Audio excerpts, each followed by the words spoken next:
কখন আদালতে আসে, যখন মানুষ শেষ ভরসা আশ্রয় হিসেবে আদালতে আসে এবং সত্যের শক্তি নিয়ে মানুষ আদালতে আসে, মামলা করতে আসে। তো বেলাল আহমদ মুরাদ এই যে সত্যের শক্তি নিয়ে এসেছেন, তার মামলার যে মেরিটটা আপনারা দেখবেন যে ফরিদুর রহমান নামে একটা উড়ু চিঠির ভিত্তিতে তাকে সব ধরনের ষড়যন্ত্রের জালে আবদ্ধ করা হয়েছে, আমরা যেটা লক্ষ্য করেছি।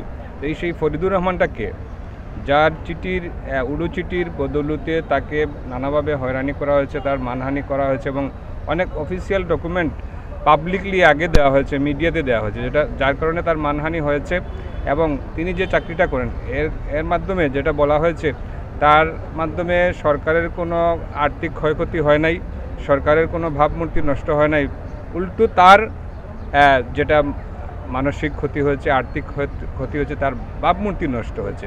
এর প্রতিকার চাওয়ার জন্য আমরা মাননীয় আদালতে যেটা আইনানুগ ব্যবস্থা গ্রহণের জন্য আমরা বলেছি, এবং মাননীয় আদালত অত্যন্ত চমৎকারভাবে শুনেছেন এবং তিনি আদেশ দিয়েছেন যে ওসি তদন্ত কোতোয়ালি করবেন, করার পর পরবর্তী পদক্ষেপ নেওয়া হবে।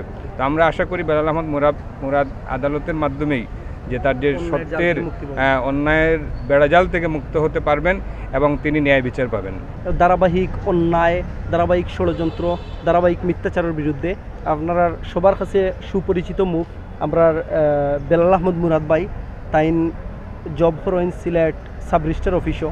তো এটা একটা সিন্ডিকেট আছে, আপনারা দীর্ঘদিন থেকে জানেন যে সিন্ডিকেটে তাই তো অন্যায়ের প্রতিবাদ করেন, আপনারা তার অ্যাক্টিভিটিস কাজকর্ম সব কিছু দেখেন। তো অন্যায়ের প্রতিবাদ করার তাগিদে সো বেসিক্যালি তার পার্সোনাল যে প্ল্যাটফর্ম আছে তার জবর জায়গায় এইখানেও তাই সেম একইভাবে এটা অব্যাহত রাখেন। এটা রাখার খাতিরে দেখা গেছে যে শ্রুতর বিরুদ্ধে কাজ করা লাগে। সো শ্রুতর বিরুদ্ধে কাজ করতে গিয়া বিভিন্ন সময় বিভিন্ন বাধার সম্মুখীন হয়েছেন, কিন্তু কোনো সময় আপোষ করছেন না।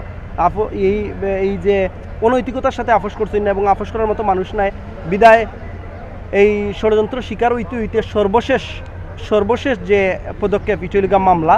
আমরা আজকে সিলেট মেট্রোপলিটন ম্যাজিস্ট্রেট প্রথম আদালতে মামলা দায়ের করছি। এই যে আসামি সিলেট জেলা রেজিস্ট্রার, সিলেট সাব রেজিস্ট্রার এবং আরও অন্যান্য জন যারা এই ঘটনার সাথে জড়িত আছেন, আতিকুর রহমান সিন্ডিকেট, এদের বিরুদ্ধে আমরা মামলা দায়ের করছি। আপনার এই মাননীয় আদালত মামলা এটা এই যে মামলার বেসিসে, মেরিটের বেসিসে এটা আমলে নিয়া কোতোয়ালি থানার ওসি তাদের তদন্ত লাগি নির্দেশ দিচ্ছেন।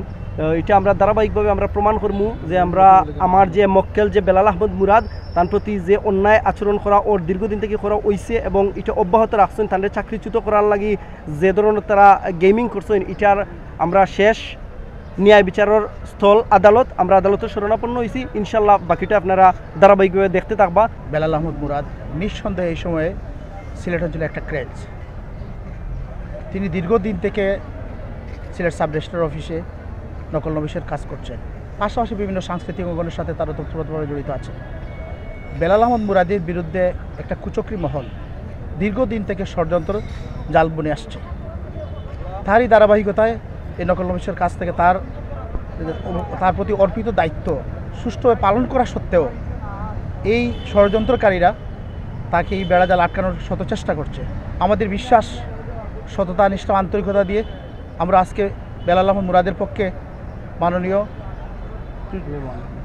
মেট্রোপলিটন ম্যাজিস্ট্রেট প্রথম আদালতে আমরা যে অভিযোগটা দায়ের করেছি এবং আমাদের সত্যের পক্ষে ইনশাল্লাহ এটার জয় হবে। মুরাদ যে একজন নিষ্কলুষ মানুষ, নিষ্পাপ মানুষ এবং ন্যায় বিচার নিশ্চিত করার লক্ষ্যে আমরা আইনানুগভাবে বেলাল আহমদ মুরাদের পক্ষে আমরা সর্বোচ্চ সামর্থ্য আমরা অ্যাপ্লাই করব। আমাদের বিশ্বাস এই ন্যায় বিচার নিশ্চিত হয়ে তিনি এই অপপ্রচার থেকে মুক্তি পাবেন এবং মাননীয় আদালতের সহযোগিতায় সত্য বেরিয়ে আসবে এবং তার মান সম্মান যেটুকু ক্ষুণ্ণ হচ্ছে এটা ফিরে আসবে ইনশাল্লাহ।